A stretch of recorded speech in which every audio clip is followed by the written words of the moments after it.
Welcome to snacks organics. நம்ம ஜென்ரலாக மோர் குழம்பு எப்படி பண்ணுவோம்னு உங்களுக்கு தெரியும். கடலை பருப்பு, துவரம் பருப்பு கொஞ்சமாக ஊற வச்சுட்டு அது கூட தேங்காய் சேர்த்துட்டு, பச்சை மிளகாய் சேர்த்துட்டு, ஜீரகமும் சேர்த்துட்டு நல்லா மிக்சியில் அரைச்சிட்டு அதை கொஞ்சம் கனமான மோரோட கலந்துட்டு வேணுங்கிற அளவுக்கு உப்பு, மஞ்சப்பொடியெல்லாம் சேர்த்து போட்டு எந்த காய் போடுவோமோ போட்டு பண்ணுவோம். இன்றைக்கி நம்ம கேப்சிகமும் முருங்கைக்காயும் சேர்த்து மோர் குழம்பு பண்ண போகிறோம்.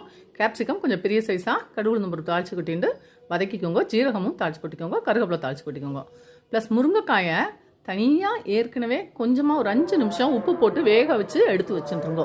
இது முருங்கைக்காய் அந்த மோர் குழம்பு பொங்கறதுக்குள்ளே வேகாது. ஸோ வேக வச்சு எடுத்து வச்சுட்டு திரும்ப கேப்சிகம் அந்த முருங்கைக்காய் ரெண்டையும் சேர்த்து ஒரு பரட்டு இழுப்பச்சட்டியில் பரட்டிக்கோங்க.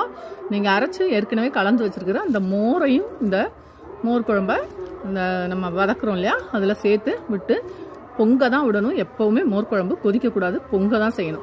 நான் சொன்ன ஐட்டம் எல்லாம் சேர்த்து அரைச்சி விட்ட விழுது இதை மோரில் கலந்து வச்சுருக்கேன், உப்பும் போட்டு மஞ்சப்பொடியும் போட்டு. ஸோ அதை நம்ம விடுறோம். மோர் குழம்பு ஆல்ரெடி எப்படி பண்ணுறது நான் வீடியோ போட்டிருக்கேன், நீங்கள் அதை பாருங்கள். இது மாதிரி போட்டு சிம்மிலேயே வச்சு தான் பொங்க விடணும். ஸோ இந்த நேரத்துக்குள்ளே அந்த முருங்கைக்காய் வேகாதுங்கிற ஒரே காரணத்துக்காக தான் நம்ம முருங்கைக்காயை வேக வச்சு எடுத்து போடுறோம். இது கூட நான் கருவடா பொரிச்சு போட போகிறேன். இதுதான் இதில் ஸ்பெஷல் ஹைலைட். இந்த கருவடாம் போட்டு முருங்கைக்காய் சேர்த்து மோர் குழம்பு வைக்கிறப்ப ரொம்ப ரொம்ப சூப்பராகவே இருக்கும். கருவடாம் எப்படி பண்ணுறதுங்கிறதும் நான் வீடியோ போட்டிருக்கேன், நீங்கள் பாருங்க. இந்த வெயில் காலத்தில் செஞ்சு வச்சுக்க வேண்டிய சில ஐட்டங்கள் இந்த கருவடாம், வத்தல் வடம் எல்லாமே. கருவடா தான் ரொம்ப கருக பொரிச்சிடாதீங்க, கொஞ்சம் பொன்னரம் வரதோட பொரிச்சு எடுத்துருங்க. ரொம்ப கருகினா ஒரு கசப்பு தன்மை வந்துடும் அதில். ஸோ பொரிச்சு எடுத்து அந்த மோர் குழம்புல மேலாப்பில் போட்டுட்டு நீங்கள் உடனே பரிமாறினா அந்த கிறிஸ்பியாக கருவடை அம்பிடுறப்ப ரொம்ப ரொம்ப சூப்பராக இருக்கும் மோர் குழம்பு. இல்லைன்னு சொன்னால் நீங்கள் எப்போ பரிமாற போகிறீங்களோ அப்போ கருவடை அதை போட்டு நீங்கள் சாதம் இதை பரிமாறுங்க.